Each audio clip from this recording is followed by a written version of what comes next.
Peter Butler থেকে স্থানীয় footballer যারা কোচ আছেন তারা আসলে কতটুকু মানসিকভাবে দৃঢ় থাকতে পারেন নিজেদের সিদ্ধান্তে? আলাদা আলাদা কোচের আলাদা আলাদা কৌশল অবলম্বন করবেন।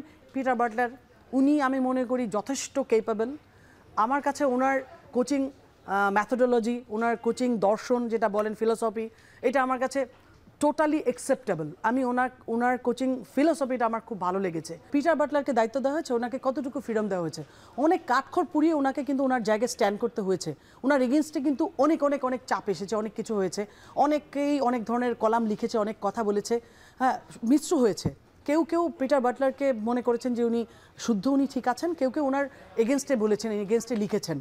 অনেক আমাদের অনেক কি বলবো প্লেয়ারও, সাবেক খেলোয়াড়রা কিংবা বর্তমান খেলোয়াড়রা কিংবা যারা তাদের সমর্থক ছিল তারা তাদের সাথে সাথ দিয়েছে, কিন্তু পিটার বাটলারের জায়গায় পিটার বাটলার অনড় ছিলেন।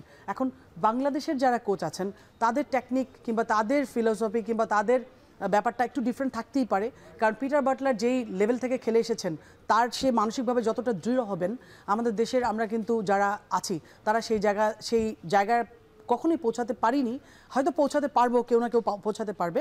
তো এটা একটা বিষয়। আর কৌশলগত যে ব্যাপারটা বলেছেন যে কোচ আলাদা আলাদা কোচের আলাদা আলাদা কৌশল অবলম্বন করবেন, এইটাই খুব সাধারণ। পিটার বাটলার যদি আজকে ইংল্যান্ডের অনূর্ধ্ব-17 দলটা পেত, তারা যেই লেভেলে যে জিনিসটা নিতে পারবে আমাদের দেশের জাতীয় দলটাও সেটা পারবে বলে আমার কাছে মনে হয় না। কজ আমরা ওই লেভেলগুলো এখনও ছুঁতে পারিনি, আমরা টুর্নামেন্টগুলো কম খেলছি, আমাদের ডোমেস্টিক ভিতটা অনেক নড়বড়ে, আমাদের ডোমেস্টিক লেভেলের কোনো ভিত নেই, মহিলা ফুটবলের ডোমেস্টিক লেভেলের কোনো ভিত নেই। আপনি আজকে আমাদের মেয়েরা ভুটানে গিয়ে লিগ খেলছে, যেই লিগের কোনো লিগটা খেলে আমি মনে করি ওরা ফ্যাটিক হয়ে এসেছে, যে কারণে যে ম্যাচটা আমরা খেলেছি ম্যাচে ওরা খেলতেই পারে। থাইল্যান্ডের সাথে যে ম্যাচটা খেলেছে আপনি দেখুন, ভুটানের লিগে এমন লিগে খেলেছে 43 5-6 গোল বা 43 2 গোল 3 গোল 4 গোল 11 গোল,